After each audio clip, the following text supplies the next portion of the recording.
Pues Ovidio Guzmán se declarará culpable en Estados Unidos, es la nota, y en varios periódicos hoy de México, pues la nota principal, obviamente, porque se dice que podría colaborar como testigo protegido. ¿Qué significa esto? ¿Qué sabemos de esto? ¿En qué momento ocurre? Mucho agradecemos a David Saucedo, consultor en seguridad, que nos acompaña esta mañana para poner en perspectiva esta noticia. David, buenos días, bienvenido. ¿Qué tal, Iván? Qué gusto saludarte a ti al auditorio. Tus Igualmente, órdenes. David. ¿Cómo ves? ¿Qué significa este giro? ¿Se esperaba? ¿Y qué podríamos esperar al respecto?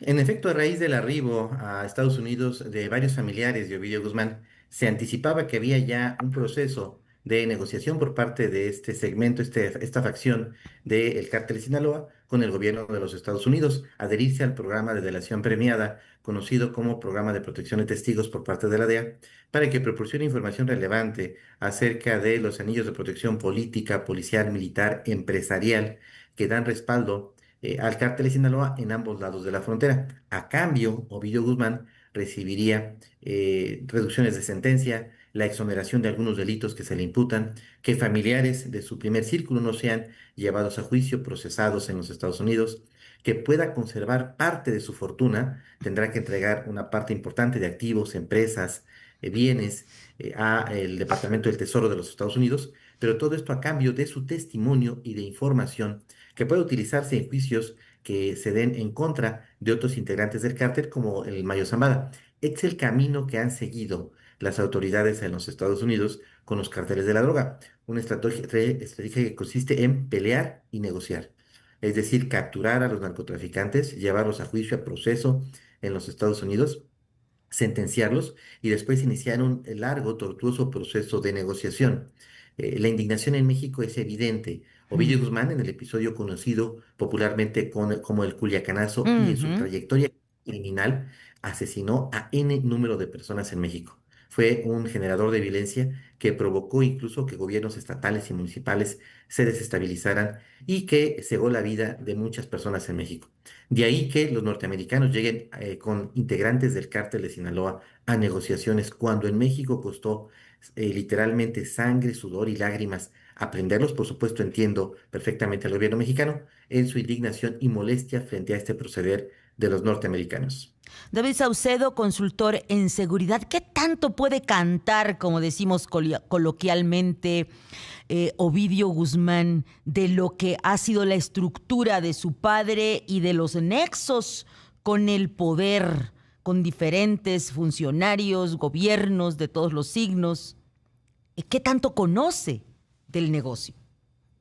Conoce bastante. Él estaba en la cúpula de la organización criminal. Quizá no tenía él bajo su responsabilidad tareas relevantes, pero sí estaba inmerso y tenía pleno conocimiento de operaciones sensibles del cártel de Sinaloa.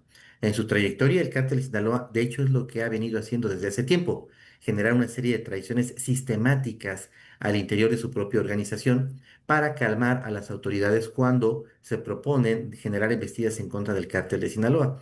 Es decir, en algún momento, los distintos liderazgos del cártel de Sinaloa han traicionado a empresarios, políticos, jefes de plaza, jefes de región, que están a su servicio con el objeto de obtener concesiones por parte de las autoridades, ya sea en México o en los Estados Unidos. Esto no es nuevo. La traición es consustancial a la vida interna del cártel de Claro. Sinaloa. Lo novedoso es que en esta ocasión toda la información disponible se la estarán proporcionando a los norteamericanos y los norteamericanos utilizarán esta información para dar golpes certeros en contra de la narcopolítica en México o en contra de empresas dedicadas al blanqueo de capitales, como recientemente el Departamento del Tesoro dio a conocer en un comunicado en donde incluso quedó en evidencia que quizá Alfonso Romo, un alto consejero del expresidente Andrés Manuel López Obrador y una de sus empresas, estaría vinculada con el blanqueo, lavado de dinero a favor justamente del cártel de Sinaloa. David Saucedo, consultor en seguridad, brevemente antes de despedirnos. ¿Es para que se pongan nerviosos los políticos, los exgobernantes, los exgobernadores o es más mito? Fíjate que hace tiempo yo pensaba que los norteamericanos iban a utilizar toda esta información para negociaciones en materia comercial y migratoria y también en temas de seguridad. Pero con el arribo de Donald Trump a la Casa Blanca, cada vez me queda más claro que los norteamericanos sí están utilizando esta información para golpear a la élite política vinculada con el narco. Lo vimos con el retiro de las visas a la gobernadora de Baja California y a un alcalde fronterizo. Así que creo yo que, en efecto, las revelaciones que pueda dar Ovidio Guzmán sí van a poner a temblar a algunos políticos, empresarios, jefes policíacos y militares mexicanos. La cosa es que son confiables o no, porque mucho se dijo que a veces, pues para quedar bien, inventan, bueno, eso al menos decía la defensa de Genaro García Luna. Y doy por hecho que algunos de los testimonios que prestarán los narcotraficantes van a ser testimonios ficticios.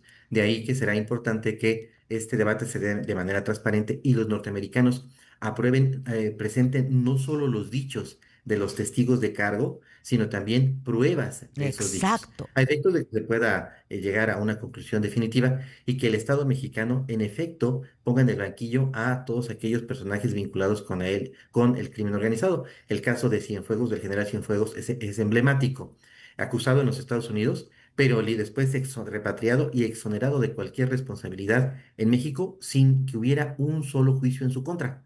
Es decir, fue exonerado fast track solo por pertenecer a la élite militar mexicana. Pues muchísimas gracias, David Saucedo, por acompañarnos esta mañana. Un abrazo y seguimos Desde ti, pendientes. te mando un abrazo. Un abrazo.